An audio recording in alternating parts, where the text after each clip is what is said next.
Okay, so we have a new Netflix joint, right? Called It's What's Inside. Yeah. This is written and directed by Greg Jardin. Hold on. Is Jardin? Yeah.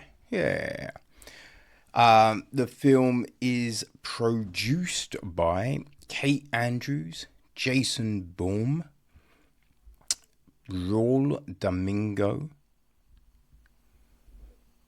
and William Rosenfield. It's executive produced by Robert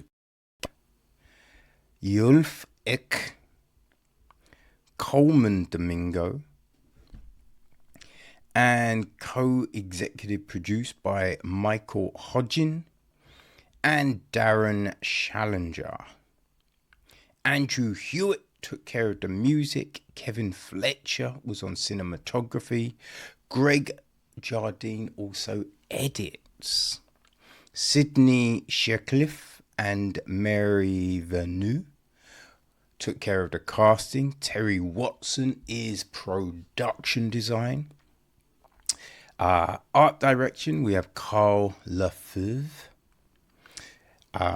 Abigail Childs is set decoration. Gillian Zwick is costume design. Right, hair, makeup, we've got Lauren Winiger, Stephanie June Johnson, Penelope Irvin, Henry Felton, Melly Egby, Sarah Dickman, Caitlin Chisholm, Denise Baker, Cece Anderson, and Claire Amadea. All right, so our cast. We have got... Oh, here we go. Shelby is played by Brittany O'Grady. Her boyfriend Cyrus is played by James Morosini. We have Reuben, whose wedding they've come to attend, played by Devon Terrell.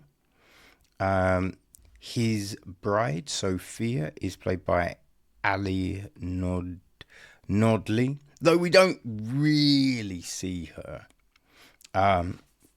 We then have got Maya, played by Nina Bloomgarden.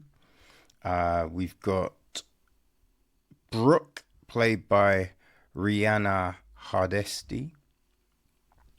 There's Dennis, played by Gavin Leatherwood. Nikki, played by Alycia Debnam-Carey.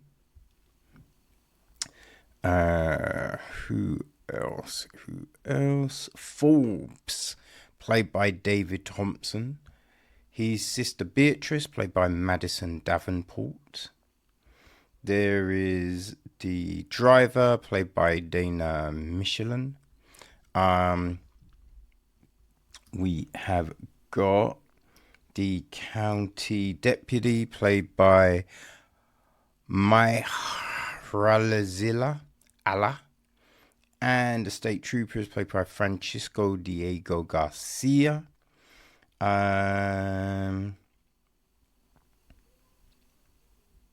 Hattie, played by Haley Kennanan Latch and Batch. Yeah, that's essentially it, I would say. That's our main group of people. The gist of the film: a group of friends gather for a pre-wedding party that descends into an existential nightmare when an estranged friend arrives with a mysterious game that awakens long-hidden secrets, desires, and grudges. Ooh. Now, this is like... it's one of those weird ones, right? Because there's it's kind of a sci-fi horror. It's also listed as a comedy. I didn't laugh once, right? I didn't think this, to me, is not a comedy, right? And that's not saying it's terrible or anything like that. I'm just like, I don't understand the classification as comedy. That feels very bizarre to me, right? But yes, now, look, this has been, thrown out there by so many different outlets and places as, comparison to, oh my God, that game, like oh shit, my mind has gone completely blank. It's the, Talk to Me. Oh, Talk to Me and Bodies, Bodies, Bodies. I mean, I think Bodies, Bodies, Bodies is the biggest kind of comparison, I feel. There's also, I think it's like It's All in the Game was another Netflix joint, right? Now, there was no sci-fi or horror or anything like that. It was kind of like, drama, romance kind of thing. And it's because you've got games involved and relationships that are a mess. So anything with those kind of confines, I think you can see threads. You can see threads to this story. Like, we open up with Shelby and Cyrus, right? Shelby is trying to spice up their love life, right? But Cyrus is kind of obsessed with something else, right? And, they have an argument. You can see Shelby's side because, hey, if someone is doing that, right, you would say something.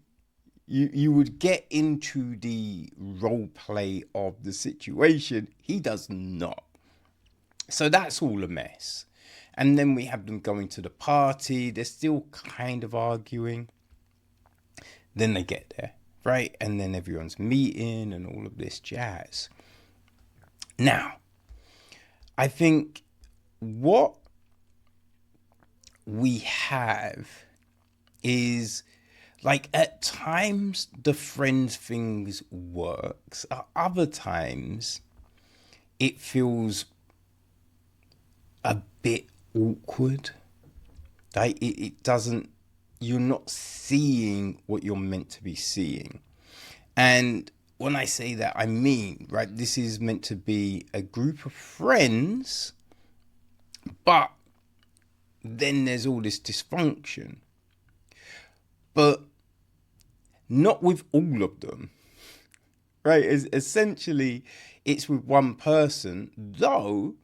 When you have the story of what happens, even with that one person, you're like, okay, but then the issue should just be between these two. Why would it be with the whole group? And that's the thing, right? You have these scenarios, and it might, essentially meant to be between A and B. But then you're like, okay, so why then would C, D, E, and F have an issue? And it's never really, it's not even really, it's just never explained, right? It just becomes very messy and convoluted for no real reason, it would seem. That's where things get kind of odd. And I get wanting to have red herrings, wanting to throw people off, wanting it to unfold in this crazy smart way. But I think for that to work, it can't be too just all over the place. Like when you remember Bodies, Bodies, Bodies and the whole thing with Pete Davidson's character and the way he died. And then at the end, you see what happened and it's just like, fuck. Right? But you could understand why there's all this suspicion about it. So the story makes sense. With it's what's inside. It like you do get a bit like, okay, we get the tension here. Why is there tension here, here, here, and here? Because you haven't explained that, right? You haven't made that element of it clear. And that's the issue. I think another big issue is with the game and the whole notion of what information is retained, right? What information is retained, because something must be, right? Because otherwise this doesn't work from the giddy up, because everyone would know that the first person is, you know. So it's just like, yeah, it's a bit baffled. Because the film's been split into 3 parts, right? There's round 1, round 2, and that's the game. Because you essentially can do it 2 times, and then you have the final thing. There's not enough battery to go more, because then it needs 24 hours to recharge. Or does it? Who knows? Who knows if that's a valid thing? But that's what we're told. So then we end with a coda, which kind of is meant to tie everything up from where we left off in round 2. And that's all fine, right? Splitting it up, that's all fine. You know, again, films like Bodies, they split it all up, right? We you know, it's a common trick in the game. So that's all fine. It's just, yeah, a little messy. Like, we have the balcony scene. And that's problematic because of the first things uttered when they first step on it. Right? They say something about the house when they first step on, which then would mean you wouldn't be where you are. Right? It's just those things which don't necessarily make sense. Right? You've said a thing and then you go and you're just like, oh, wait, what's happening here? What's happening here? You know? Like, the acting itself is fine. There's no crazy issue with that. I think the only thing being, again, it's the question of what is retained. Because if nothing is, then you would need to, well, people wouldn't be acting the way they act. Right? That would be an issue. Or we'd be seeing people be kind of caricature-ish. So those are the things with that. But then, right, if nothing's retained, how does the bank thing happen? Right? But it's not mentioned. And you feel that, see, it's one of the things. But yeah, I mean, we've seen a lot of films where, you know, someone is playing a twin or something, and there's a nuance to it, right? There's, you know, where you're looking superficially and be like, oh, it looks the same. But then it's certain mannerisms, body movements that can give it away. And I think we don't get that. But that is the thing where you're like, should we be getting that? You know, it is very, yeah. There's a lot of things. There's a lot of questions here, but you're very restricted on what you can say. Because it's about not giving everything away here. You know, like the camera work. That's all fine. There is, and it's, you know, we get it a good few times where we have these circling shots, and a lot of times at speed.